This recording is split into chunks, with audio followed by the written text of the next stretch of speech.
পঞ্চায়ত নিৰ্বাচন এতিয়া বিজেপি আৰু অসম গণ পৰিষদে একেলগে খেলাৰ সিদ্ধান্ত ল'লে। কিন্তু আমি বাৰম্বাৰ কৈ থকাৰ পাছতো কংগ্ৰেছে বিভিন্ন অজুহাত দেখুৱাই পঞ্চায়ত নিৰ্বাচনটো বেলেগে খেলাৰ সিদ্ধান্তৰ কথা ঘোষণা কৰিছে। যদি পঞ্চায়ত নিৰ্বাচনত যদি এজেপি আৰু বিজেপিয়ে একেলগে খেলে আৰু আমি বিৰোধীবিলাকে যদি বেলেগ বেলেগকৈ খেলোঁ, তাৰ অৰ্থটো হ'ব যে পঞ্চায়ত নিৰ্বাচনটোত আমি শাসক দলক উপহাৰ দিব খুজিছোঁ ফলাফলটো। তেতিয়া কি হ'ব, 2026 কাৰণে বিজেপিৰ কাৰণে অধিক সুবিধা হ'ব।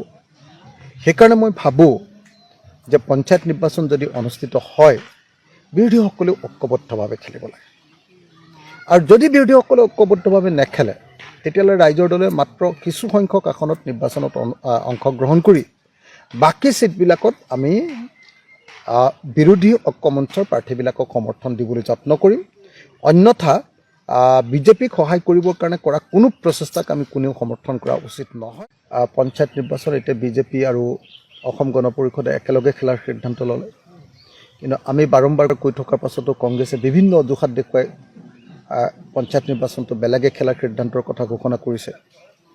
যদি পঞ্চায়ত নিৰ্বাচনত যদি এজেপি আৰু বিজেপিয়ে একেলগে খেলে আৰু আমি বিৰোধীবিলাকে যদি বেলেগ বেলেগকৈ খেলোঁ, তাৰ অৰ্থটো হ'ব যে পঞ্চায়ত নিৰ্বাচনটোত আমি শাসক দলক উপহাৰ দিব খুজিছোঁ ফলাফলটো।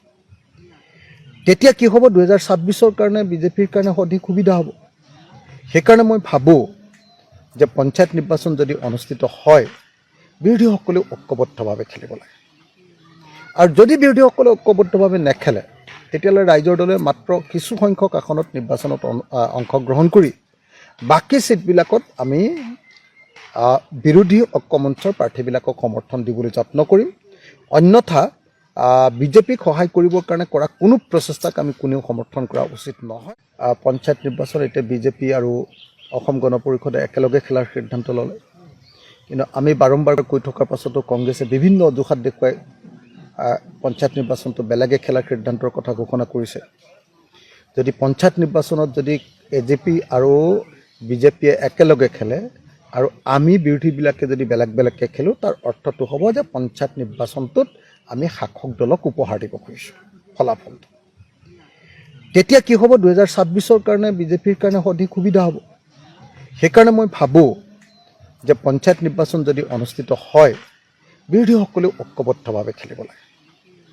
আৰু যদি বিৰোধীসকলে ঐক্যবদ্ধভাৱে নেখেলে, তেতিয়াহ'লে ৰাইজৰ দলে মাত্ৰ কিছু সংখ্যক আসনত নিৰ্বাচনত অংশগ্ৰহণ কৰি বাকী ছিটবিলাকত আমি বিৰোধী ঐক্যমঞ্চৰ প্ৰাৰ্থীবিলাকক সমৰ্থন দিবলৈ যত্ন কৰিম।